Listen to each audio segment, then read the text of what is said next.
Welcome to the Mirowitz Center program today for the Museum of the Southern Jewish Experience with Lizzi Meister. Lizzi is the Public Programs Manager at the Museum of the Southern Jewish Experience, who will be our guide today.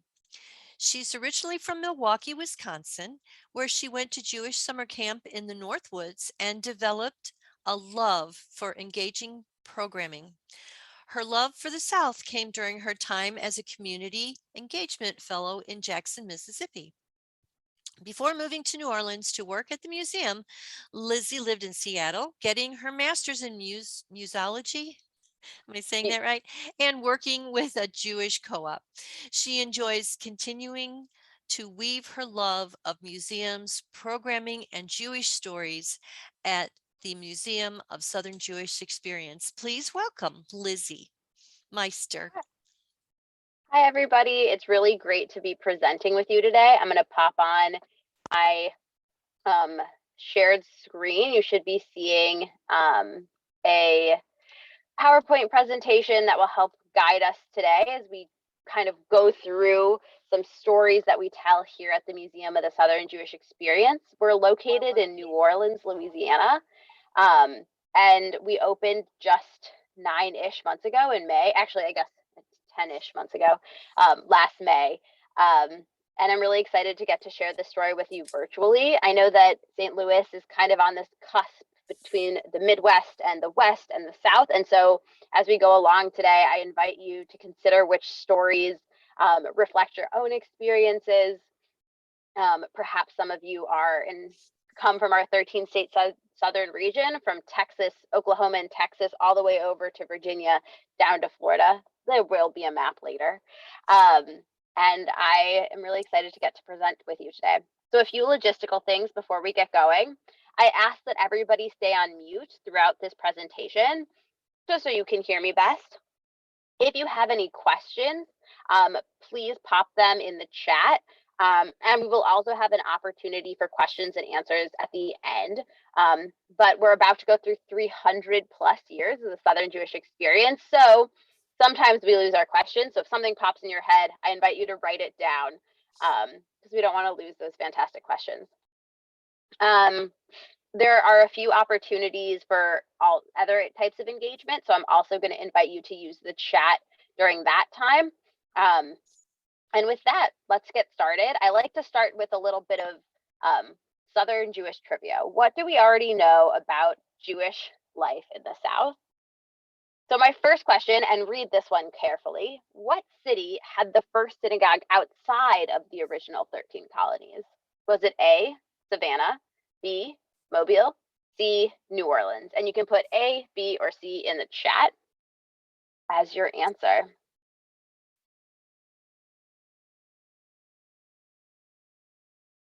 Okay. I'm seeing some answers rolling in, and I see that we're kind of between two, A and C. Let's see what it is. C, New Orleans, and this is where I said it would get tricky. So what is now known as Toro Synagogue was founded in 1828 in New Orleans, just 25 years after the Louisiana Purchase.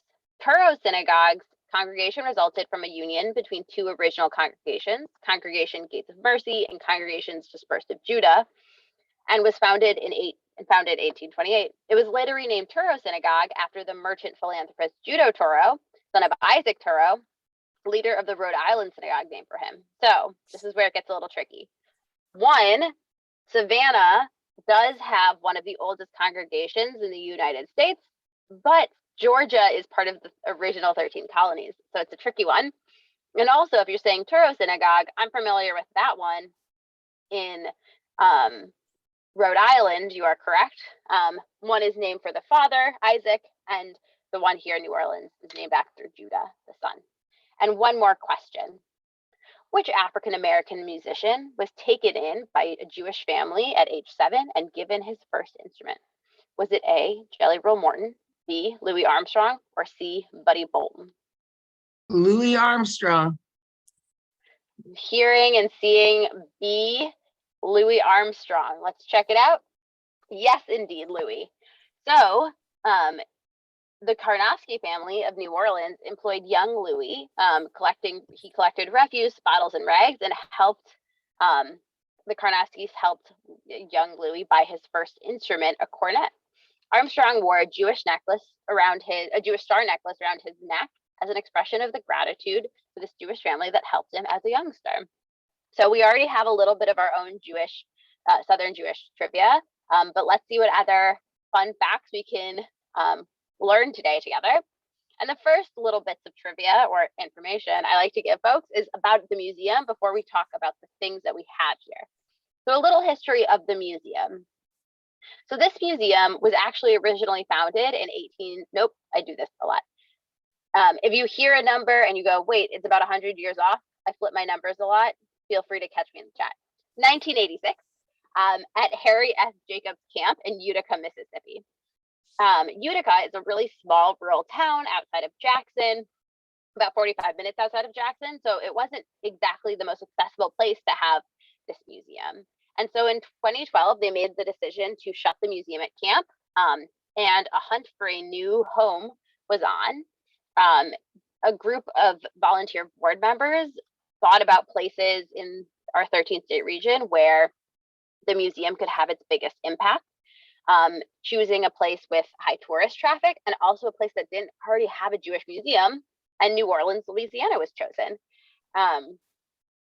Since opening, despite the COVID pandemic, we've welcomed thousands of guests through our doors since just May of last year.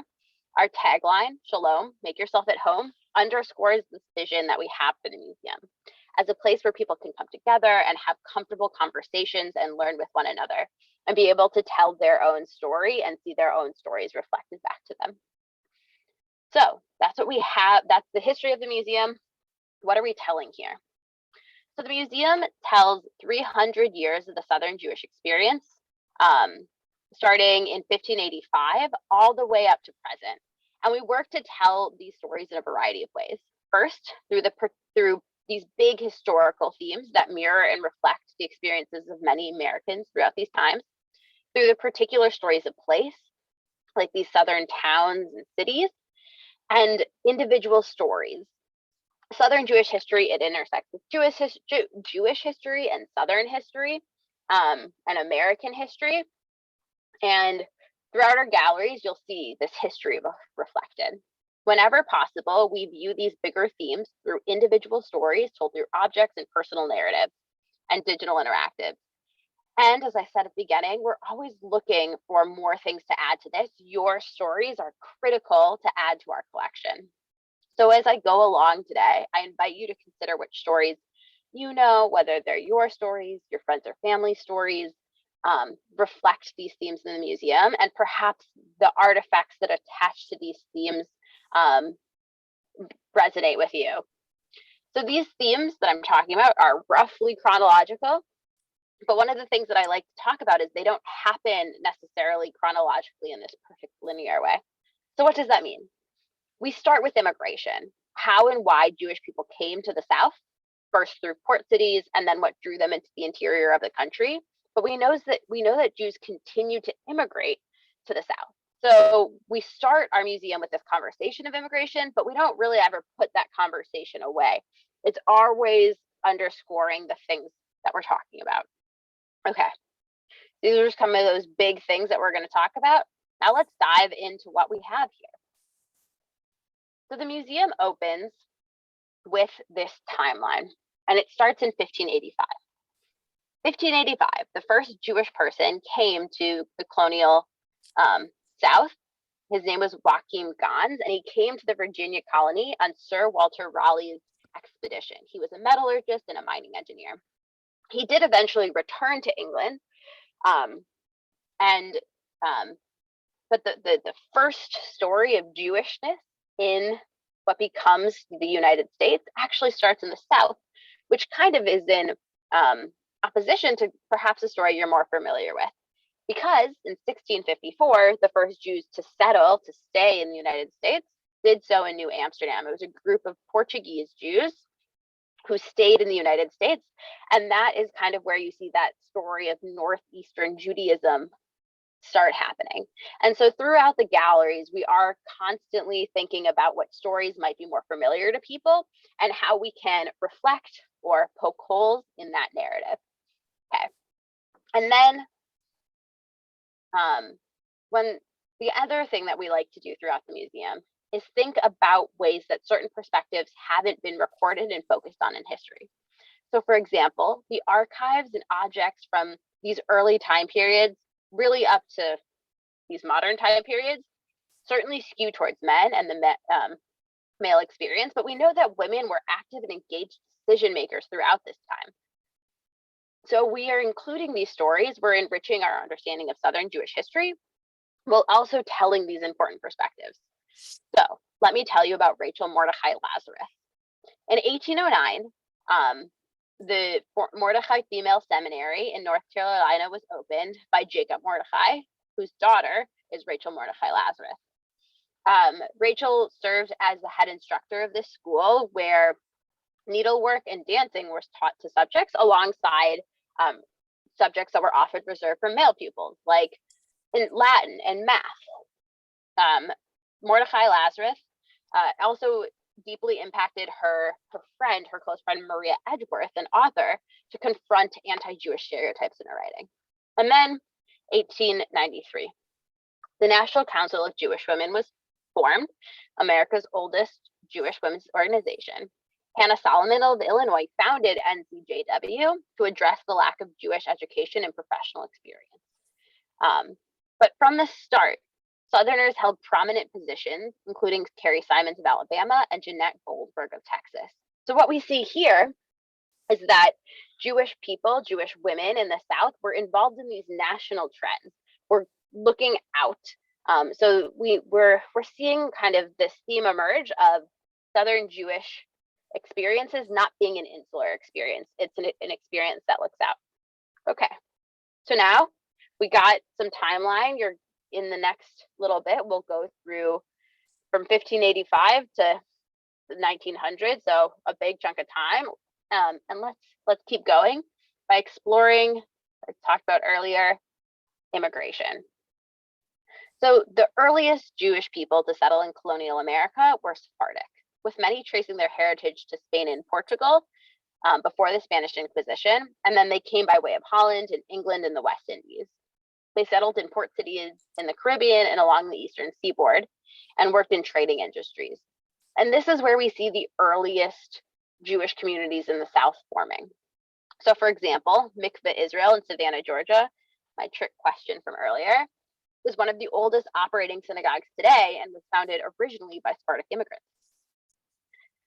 Later, Ashkenazi Jews from Central and Eastern Europe settled. There were smaller numbers who settled in colonial America, but we see larger waves of Ashkenazi immigration, first starting with folks from Alsace-Lorraine, and then Central Europe, and finally Eastern Europe, known as the Tale of Settlement. And that happened from like the 1820s all the way up to the 1920s. But as I said, immigration never really stopped. And with these Ashkenazi groups, different religious and cultural traditions came with them. And sometimes this resulted in friction among other more established communities. But regardless, Ashkenazi and Sephardic immigrants felt this push and a pull to come to the United States. For some Sephardic immigrants, like those Portuguese Jews, they were quite literally pushed out, because in 1497, they were forced to convert to Portugal or to leave, but they were drawn to colonial America and the early United States because of this promise of economic mobility.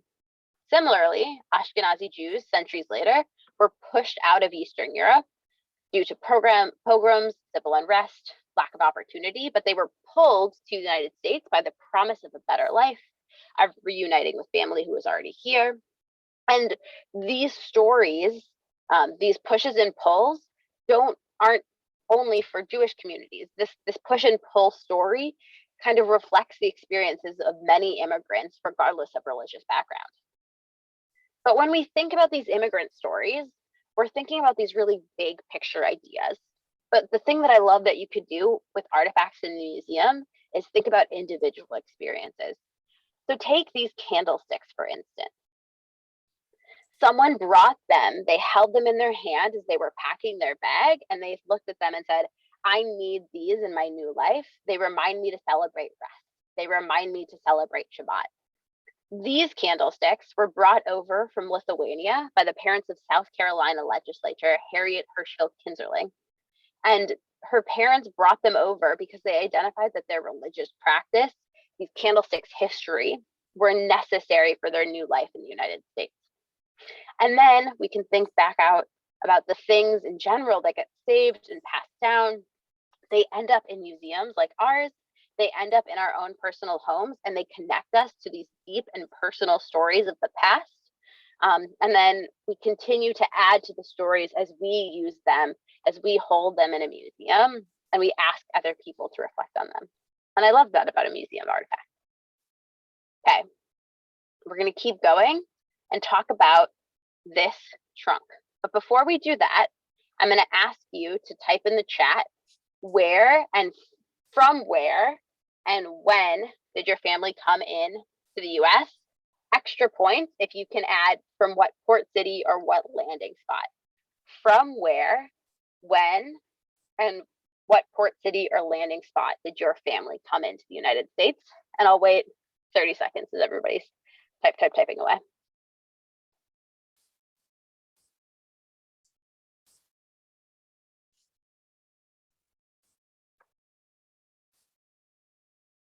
It also gives me a chance to drink some water.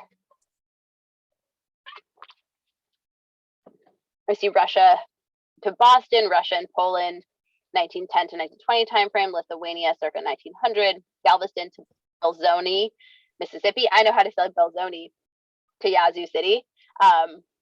If you know, you know. 1941 from Budapest to Hungary to Ellis Island, from Poland to late 1890s, Ellis Island. I see these answers rolling in. Thank you all so much for sharing. And I did see somebody say Galveston, which is great because that is about what we're going to talk about. For a lot of people, folks came in through Ellis Island. I'm seeing answers pop in through the chat, the highest volume landing spot. And people came in through Boston, New Orleans. My family came through Angel Island and San Francisco. But there was a landing spot, Galveston, Texas, and it got its nickname, the Ellis Island of the South, because in the early 1900s, around 10,000 Eastern European Jews came in through the port of Galveston. And bringing Jews into this port city was by design of other Jewish people. Because at the time, there was this growing anti-immigrant sentiment in high-volume landing spots like New York City. So prominent Jewish philanthropists and businessmen like Jacob Schiff helped develop and fund a program to help new immigrants come in through the port of Galveston and be supported by Jewish organizations. People like this gentleman in the cool hat, Rabbi Henry Cohen, would help these new immigrants as they landed in Galveston and match them with places in the interior of the country where they would be successful, places where perhaps they could open a store. There were other Jewish people who could help them be successful and send them into the interior of the country. So a fair number of Jews in the Midwest and West, perhaps like yourselves, can trace part of their family history through Galveston. But each of our objects have their own individual stories to tell. So let me tell you about this trunk. This trunk came in through Galveston in 1905 with Rachmel. He later went by Robert Shapiro. And he immigrated to the United States in search of political freedom and to avoid transcription into the Russian army. Shapiro's journey included secretly crossing a Russian border before gaining passage on a ship that departed from Bremen, Germany, and landed in Galveston, Texas. And I appreciate everybody adding their own stories to the chat today. So Jewish immigrants in the 19th and 20th century often journeyed beyond port cities like Charleston and Savannah and New Orleans and into the frontiers of Alabama, Mississippi, and Oklahoma. And they often arrived with little or no wealth. Many found work as peddlers and merchants in the interior of the American South. Advances in the railroad system, seizure of Native American lands, the clearing of forests and draining of swamps, and a booming cotton industry built on the labor of enslaved people all led to the founding of these new towns. As these outposts grew, a need for general stores and supplies was abundant, and so Jews often counted themselves among these first residents. As the towns grew, Jews found themselves intimately invested in the development of the American South. Now that we've established how and why Jews came to the American South, let's briefly explore some of the ways they made a life in a section we call Navigating Southern Spaces, which refers literally to getting around, making a life, and also this idea of becoming Southern. Because a deep focus of the museum is on diversity and acceptance, I want to talk about that complex identity space that Jews at this time were a part of. I take this moment to read directly from a panel that we have in our museum because it helps us identify how Jewish identity was formed in relation to racial hierarchies of the period. So,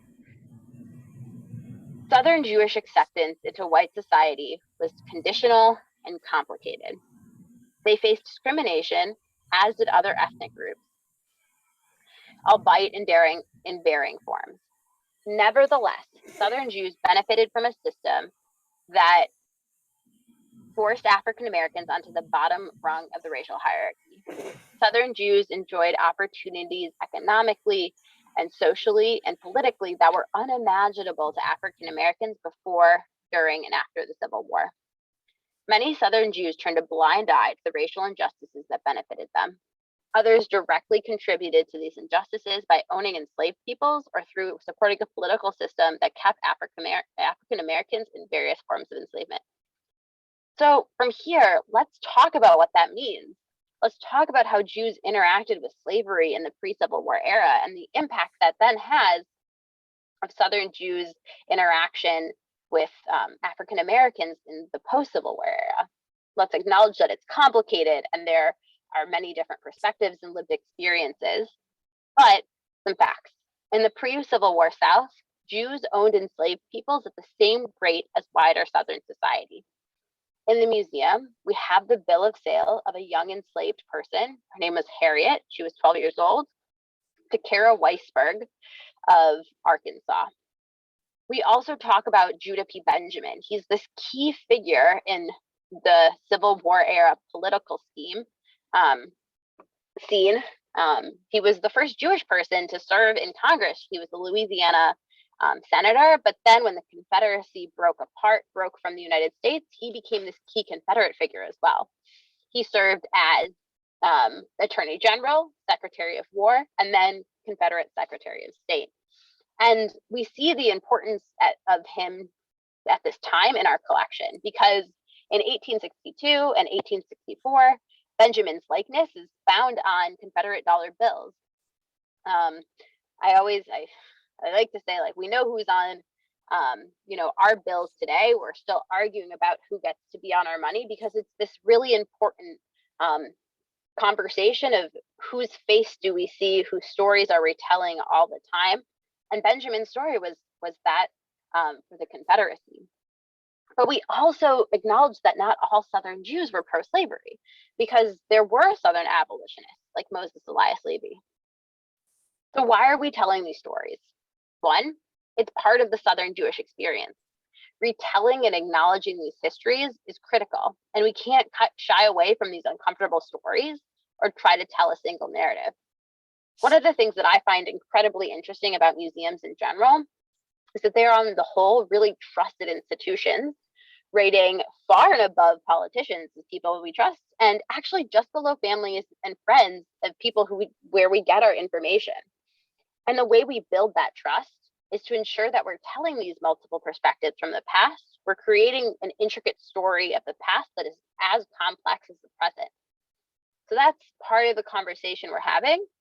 One of the things that then happens is that some things happen that are unrelated or seemingly unrelated to this conversation. So at this time, Jews were also quite literally navigating the land, learning and making a living.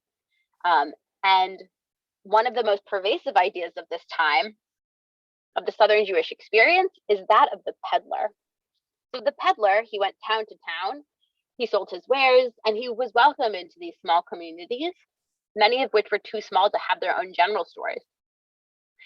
In the peddling experiences, we from the past, we hear these really unique stories, and I'm about to share one that was reported in the New Orleans Crescent in July 1860.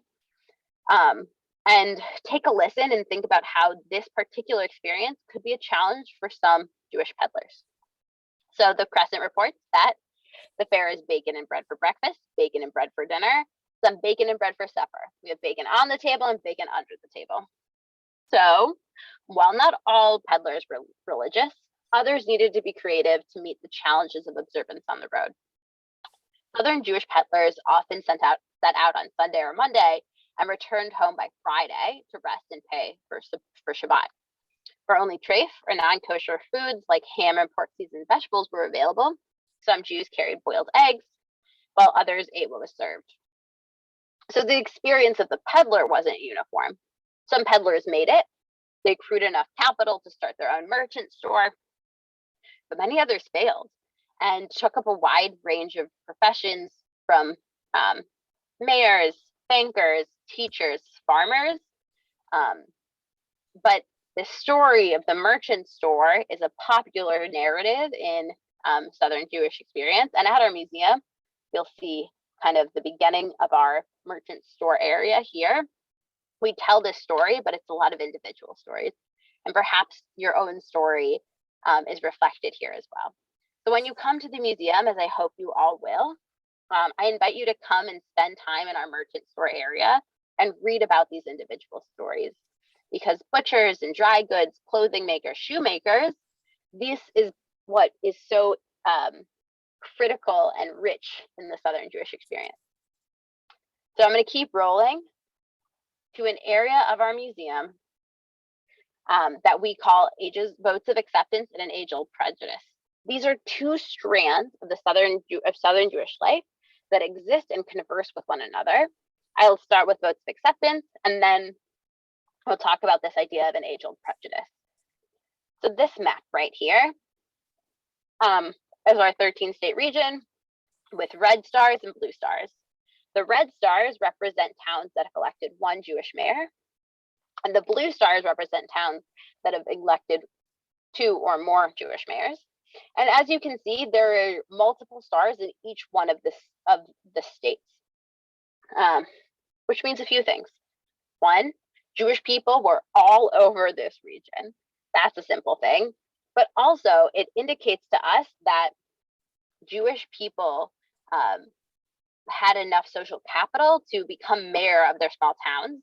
One of the questions that I sometimes get at this point is, okay, were these where all the Jewish people lived? Were these like the Jewish, conclaves of people? No, by and large, these cities and towns reflected the same population demographic numbers, with less than 1% of the population of these towns being Jewish. What it means is that Jewish Southerners were looking outward, were becoming key members of civic life, had built enough social capital to become mayors and leaders in their community. But we know that there are these instances of Jewish acceptance in the South, and we know there's a flip side. So the next image I'm about to pop up can be jarring for some viewers, but I also want to let you know that it's an effigy. So we have the historical record that tells of episodes of anti-Semitism in the South. Perhaps the most famous of these stories is that of Leo Frank.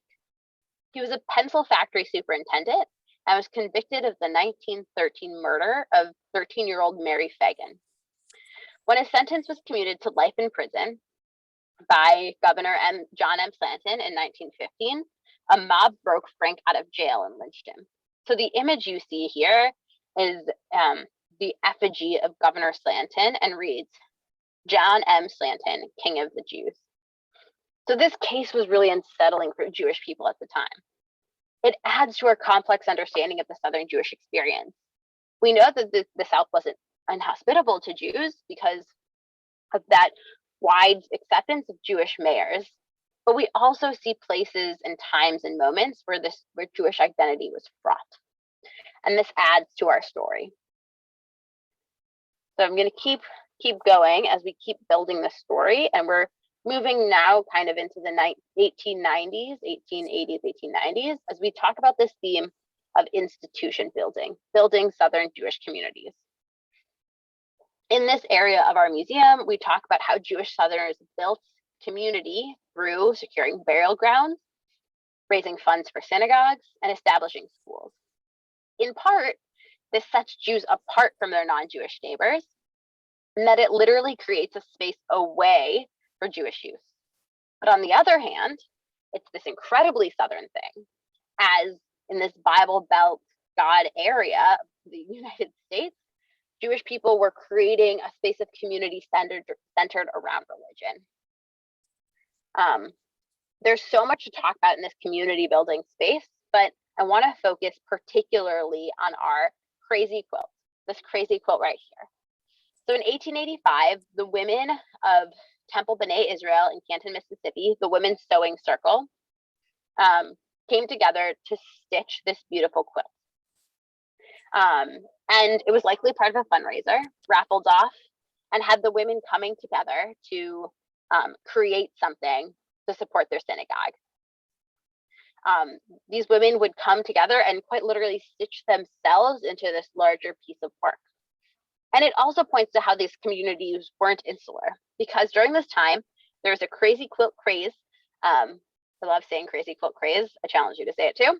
A crazy quilt craze sweeping the world because, well, in part because of this reaction to the prevalence of the sewing machine. So now we're bringing this industrial conversation into this already complicated quilt.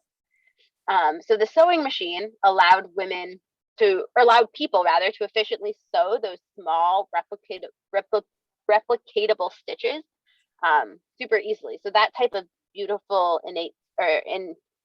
delicate stitch work, no longer impressive. The machine can do it. Instead, what was impressive was the ability to show your range of stitch work, which was possible in a quilt like this.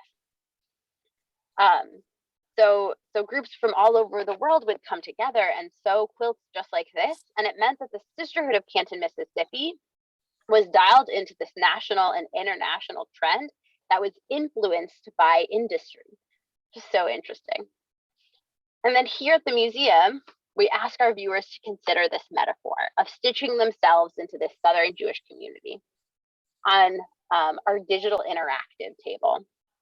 Each of us is unique and identifiable, but when we come together as a community, we create something new and beautiful.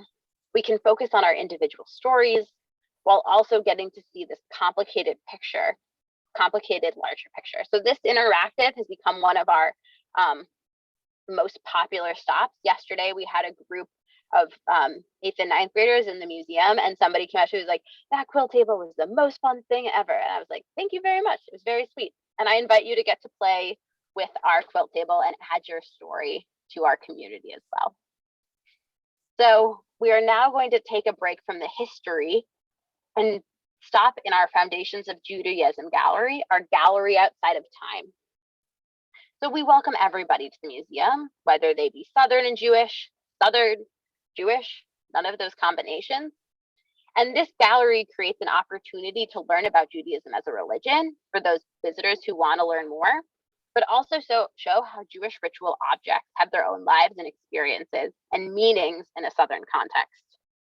In this gallery, hanging above everything, are these stained glass windows. There are 50 stained glass windows from 18 congregations across the South. And they represent, some are representational. They have trees, Jewish stars, menorahs, and others are abstract stories from the Torah and key Jewish concepts as well. And they allow us to think about how art impacts and adorns our holiest places and what that means. I can never figure out if they're also quite swaying or not. It's a really pretty environment. And then we also have this Tallis, or prayer shawl. It's on loan to the museum from the Lamensdorf family, and the cotton used to make this Tallis was grown on their family farm in Cary, Mississippi, cultivated in the 80s. So when the family has a need for it, a bar mitzvah, a wedding, it goes back to them to be used. This reminds us that objects in a museum can and should be used in their cultural context. They don't necessarily have to be static behind glass. So a tallis, however beautiful or unique, it's intended to be used to wrap someone in prayer. When we have objects in a museum collection, it's critical to keep this cultural use at the forefront of our minds as we tell these stories. And then finally, in our Foundations of Judaism gallery, we have an interactive where you can learn more about Jewish holidays and also test out your knowledge of Yiddish. So many visitors to the museum are surprised to learn how much Yiddish they already know. So let's take a moment and test out our own Yiddish knowledge. And just like before, A, B, or C in the chat. So my first question, you're not going out in those pants. All I can see is it A, bubby, B, shtick, or C, tuchis?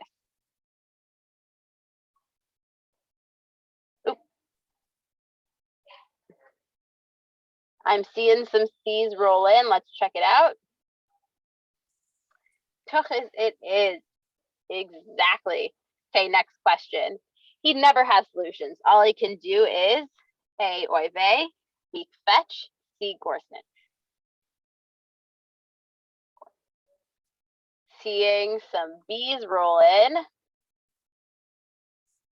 Beak fetch. And finally, I had to blank the children from soccer to ballet to the library. Is it A, schlep, B, mamla, or C, kfel?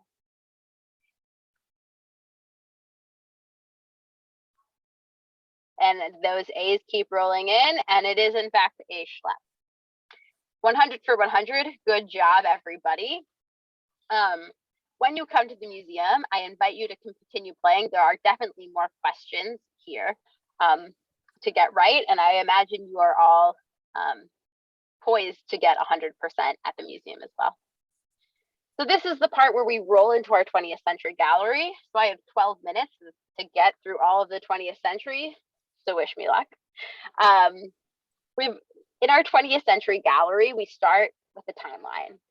And we include the experiences of Jewish Southerners that match the struggles and triumphs of their neighbors and fellow Americans. From World War I, the Spanish flu, and the Great Depression on the national and international landscape, and then the impact of the boll weevil on the Southern economy. Perhaps you're familiar with World War I, the Spanish flu, and the Great Depression, but let me tell you about the boll weevil.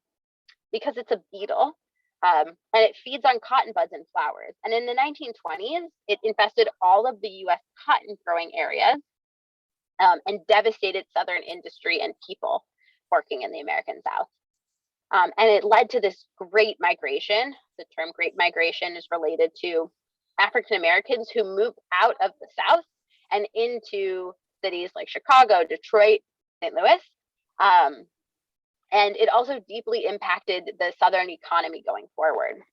And in the museum, so this is like the stories we're starting with, but at the museum, we take time in our 20th century to focus deeply on two landmark histories that deeply impacted Southern Jews: the story of the Holocaust and World War II, and civil rights and activism. And we start this conversation with this image right outside of those galleries, with Ernst Berinsky, this gentleman right up front, and his students. So Ernst Berinsky was a German Jewish professor, and he fled Germany in 1937. And though he was qualified to get a job at universities across the United States, he faced anti-Semitism in hiring practices in higher education. But he was welcomed at Tougaloo College outside of Jackson, Mississippi, and it's a historically Black college. And he taught his students, I don't know if you can see this, depending on the screen you're on, but on this table, we see that he's talking to his students about War and Peace. So we don't know exactly what these students and Berinsky were talking about when this picture was taken. But I like to think about the experiences, these shared experiences that all these people likely had, about oppression, about being pushed out, about being unwelcomed, and in their place of birth, of their home. For Berinsky, his experiences of oppression in Nazi Germany, and for his students, their experiences of being students in the Jim Crow South. Likely many of them grew up in the Jim Crow South. And it communicates this shared idea, these shared values, conversation that we're going to be having with the Holocaust and then later civil rights. So in our Holocaust gallery, we tell the story of the Holocaust from a Southern perspective. Southern Jews served in the US military. Southern Jews had family and loved one in Eastern Europe. Before, during, and after the Holocaust, Jews escaped as refugees and survivors and made a new home and life in the American South. And we focus on the experiences of individuals in this gallery, highlighting a person from each of our states and the 13 states.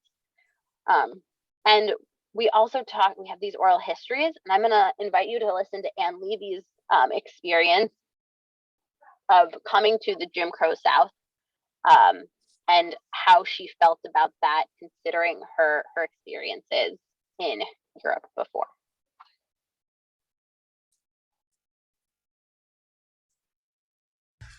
I was worked at this time already, and I was riding buses back and forth to work, and that little plaque that said "colored only," people would get on a bus much older than I, and I've been brought up where you're supposed to give your elders your seat. You know, you're the young one. Somebody older comes in, you're supposed to be polite. And I couldn't do it. And that it was impossible, hard to be able to move. I could sit anywhere I wanted. And it was very hard to move that sign just so I could sit in that seat. Because as long as that seat was there, no matter how many empty seats were behind me, the blacks could not sit there. So Anne speaks, and still is speaking. She still comes to the community in Louisiana and speaks about her experience and her discomfort of treating people differently based on a racial stratification. And I want you to keep Anne's story in mind as we go into our civil rights gallery, because there's a connection. And then we also get to talk about documents. So let me sell you on documents for a second, if you're not already sold. As I was preparing for these virtual stories, I walked through the galleries with our curator, Anna, and she shared something really beautiful that I want to share with all of you. She called this exhibit space, we call it Documenting Immigration, a love letter to the archives, sharing the ways that archives are such fantastic sources of information from our past. They not only tell us what is written on papers that get saved in an archive, of course, but they communicate the feelings that are conveyed through the information and help us think about why this information needs to be saved. Archives connect us to our families, to our past. So let me tell you about Charles Dante from Dumas, Arkansas, and his two nephews. So Dante worked to get his two nephews out of Europe, and he did so with support of his community, his Arkansas community, and he had the Dumas Chamber of Commerce vouched for Dante for his financial and moral standing to support his nephews coming into the United States. But despite the support of his community, Dante was unable to get his nephews out of Poland. But these stories, we're still telling the stories of these two nephews because of the things that get saved in an archive, because of the stories that the Dante family felt critical to keep and to retell. And there are stories and they get retold through documents, and then spark more stories. And I just think that's very beautiful. Okay, we're now going to hop into our civil rights gallery and talk about what we're communicating here. So there were various perspectives that Southern Jews held during the civil rights era. Throughout this gallery, we see Southern Jews who openly supported segregation. We see there were Jews who actively engaged with equal rights work, and we meet people who silently sat on the sidelines of history. One of our interactives in this gallery is a never before heard perspective that talks about what rabbis serving in these Southern communities were experienced at the time. And when you come to the museum and you have a chance to hear these perspectives, you'll hear they tell this complicated story of what Jews felt and did during the civil rights movement. As some Jews were targeted by racist groups for their support of the Black community, while others were actively segregationists. If you want to know more about, you want to read these never before heard perspectives, I invite you to check out To Stand Aside or Stand Alone by Strauss, as it was the basis of his thesis, and is now, these oral histories are now in our museum. And now I'm gonna let you all in on a little secret about my favorite artifacts that we have here at the museum. I don't know if you're supposed to play favorites with a museum collection, but hey, here we are. So these are letters written to the rabbi of Congregation Beth Israel in Meridian, Mississippi, because in the early morning hours on May 28, 1968, the congregation was bombed and the education building was destroyed. These are letters of support written to the rabbi by local school children who attended Catholic school. And I love these for a few reasons. One, we see general support for the community, for a Jewish community. We see Southerners, other Southerners say an attack on a Jewish community is an attack on my community. But we also hear from the voices of children. We hear what they were thinking and feeling during this critical time in United States history. And I then think of the children who come into our museum who can see that in the past, their voices matter.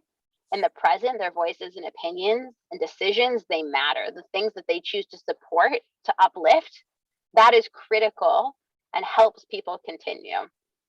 And then back to this idea of archive, the things that get saved. The rabbi of this congregation, these are on loose leaf pieces of paper, could have thrown them away, but instead he saved them and they ended up in our museum collection, and we get to look at these little hands from the past. And I really like that. It brings me a lot of, I guess, nachas. Okay. And now I want to end our civil rights journey with the story to bring it back to Ann Levy. So we just heard her story of her discomfort with the norms of the Jim Crow South. And we can see how years later, she uses this experience, her experiences growing up and escaping the Holocaust, to stand up to hate. Because in 1991, David Duke, who was a longtime Klan leader and radical right extremist, ran for Louisiana governor. And he openly denied the Holocaust, and Anne used her own experiences as a child Holocaust survivor to stand up to this hateful individual. And Duke did not become Louisiana governor. So this brings us to our present. The space we enter in the museum, we think about Southern Jewish experiences that happen today. We think about the famous actors, writers, and musicians, cultural producers who are Southern and Jewish, from Dinah Shore of Tennessee, Jennifer Goodwin's from Mississippi.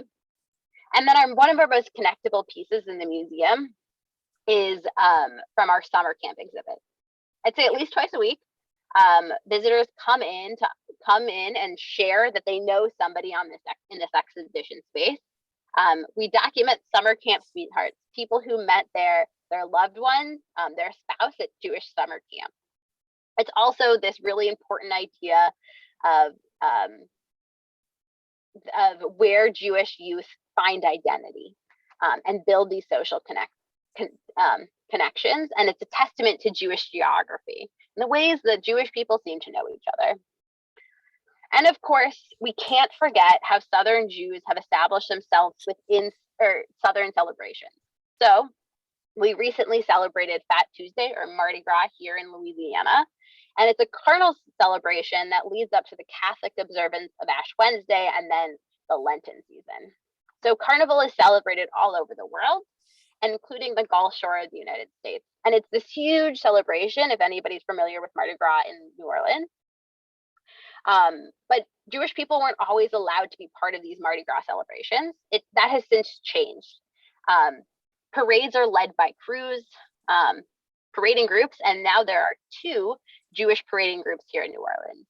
So the first Jewish parading group is called Crew de Jew, spelled J-I-E-U-X, and it was established in 1996. They work to deflate stereotypes that have been historically aimed at Jews.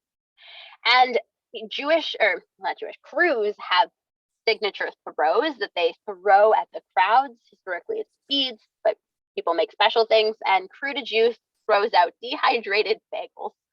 And this is one of their dehydrated bagels that we have in our collection.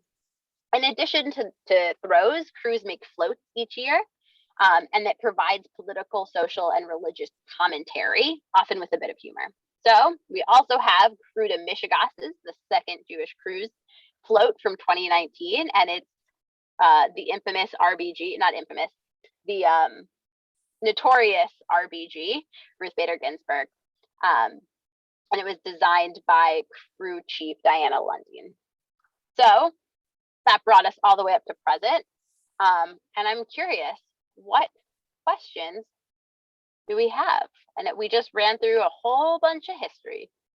Thanks for rolling with me.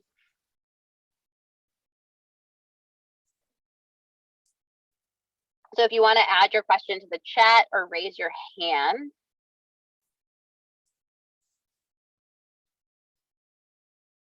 I'll speak. Can you hear me? I can. Is this Linda? Yes. First of all, Awesome. thank you. That was a really excellent presentation. And I'm amazed. I had lived in Mississippi for a short time, many years ago. And I saw a lot of interesting but difficult things relating to Jews in the South. For example, there was I think it was up in Jackson, Mississippi or something, where there was one synagogue or one building that served the different, like Orthodox, Conservative, and Reform. And they were in one building, but in separate doors. But some would go to 2 of the services. It was really strange. But on my way from a drive from Mississippi to New Orleans, we stopped at a gas station, and I went to the ladies' room, and there was swastikas all over the walls and stuff. So it was very disconcerting. But so to me, the South is an interesting mix of things. I'm reading at this time about the Jewish pirates of the Caribbean and where they came from and where they went relating to their journey to the islands and then to the colonies in the South and so on. So thank you for this. This is all tying together for me. My mother's ancestors fled Spain, went to the Netherlands, ended up in Sweden for generations. And then my grandfather came here when he was like 20. So, and my father's side is Ashkenazic, so I'm a mixed. Thank you for sharing, Linda. Thanks. Thank you for sharing. A lot of folks have these like very complicated stories, and you point to a really good point that, sometimes Jewish people are accepted and other times we face kind of discrimination. So what other questions do we have? Can I ask one real quick question? Has any work been done on following up from original families through years and generations to see if any of those original families are still there, or if we know what happened to them or where they went? As far as that particular project goes, I'm not quite sure if somebody's undertaken that. I know a lot of folks have done their own genealogical research about their own families to trace them back to early Jewish families who have landed in the United States. And so it's a wonderful question. One of the things that I always like to talk about is how this is ongoing research. So if something is interesting to you, if it's critical research to you, Homegrown historians are amazing historians, and taking up this research is really important, as well as working with organizations like ours and with different universities across the South who are engaging in this research. So thank you. Thank you. Lizzie, did you see the comment that Martha has? She has an old cookbook from NCJW in Nashville, and it's Yes. definitely not kosher. Lots of recipes with shrimp and bacon. Would you like it as an artifact? So that is a great question. We are still actively collecting stories and artifacts. And if you go to boy, I had the place where you go, but msje.org is our website, and on there under collections, you should be able to find information about what artifacts we're collecting.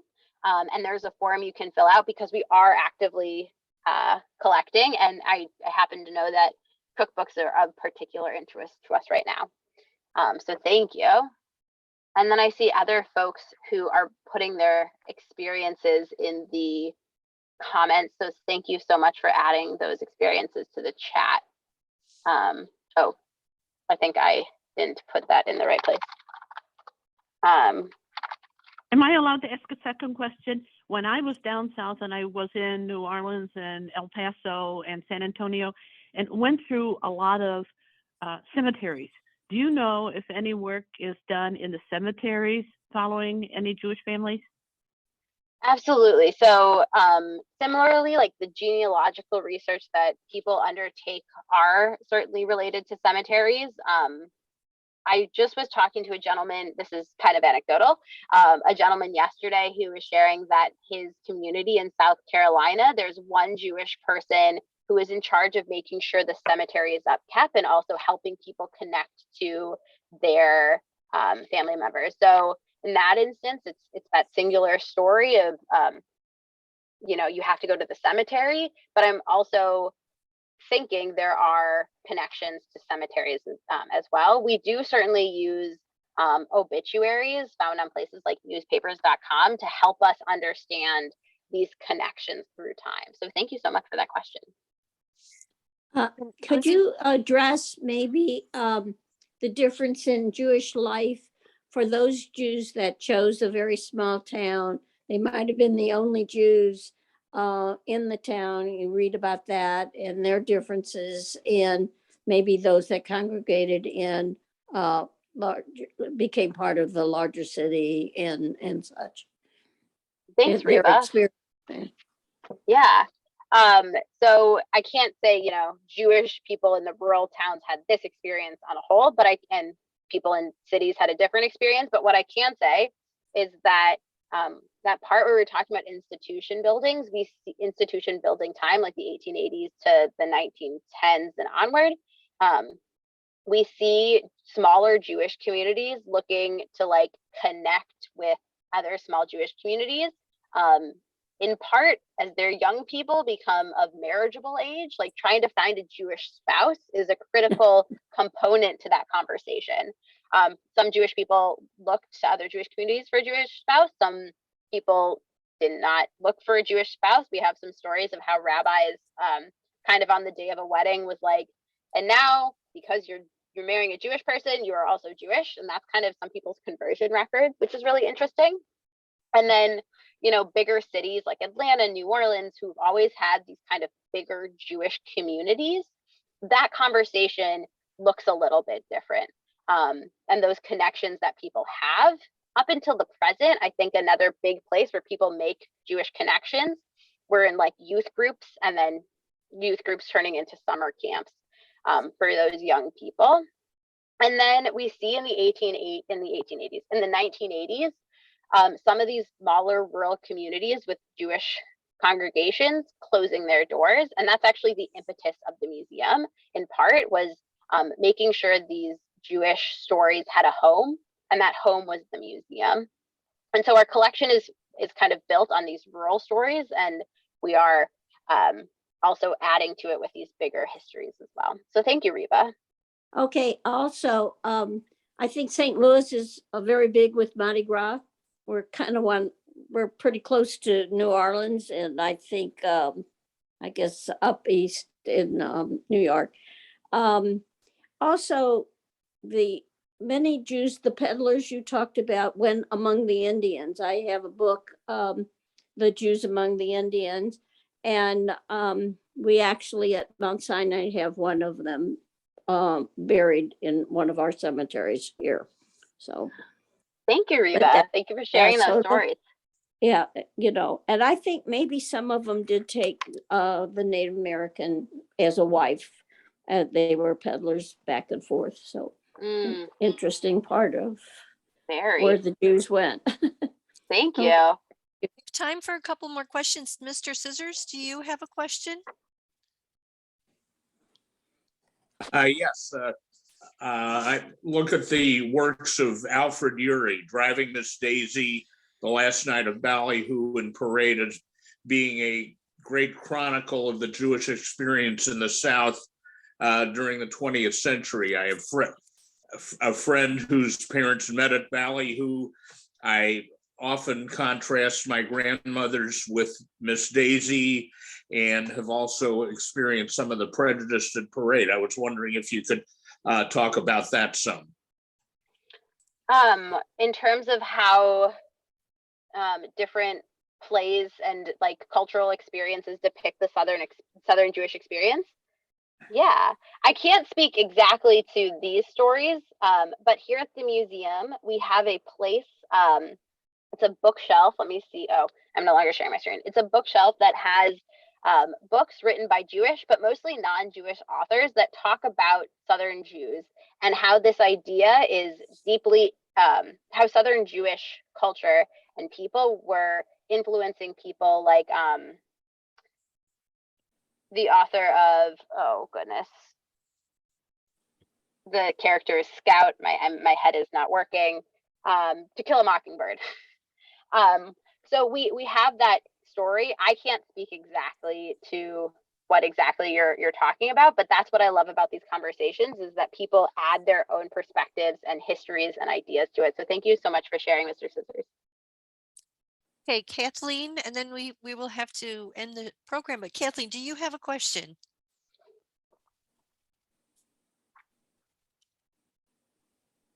Kathleen, do you have your hand up? Sorry. Yeah, sorry about that. I have a comment kind of going along with Sam's comment a minute ago about those plays. There are quite a few plays about the Southern Jewish experience. In addition to the three that Sam mentioned, there's also the play The Whipping Man, which is about Jewish slave owners during the Civil War, and also a wonderful play about the Galveston experience called The Immigrant. And those are just a few of the plays that deal with the Southern Jewish experience. Thanks. Thank you. And I'm writing down the plays that I think Sam put in the chat and that you just mentioned, Kathleen. So thank you. I've put them in the chat as well. Oh, perfect. Thank you. And then I'm about to pop this into the chat, but if you didn't have your question answered or there are some connections you're working to make, I'm a delayed processor. I'm putting a way to contact me in the chat. And I can also add, send that to everyone on the program today. So as an email, so that if you have a question for Lizzie at a later time or something comes to mind later. Also, this has been recorded and will be on our website. So if you want to rewatch it and something comes to mind, then Lizzie will be able to answer your question.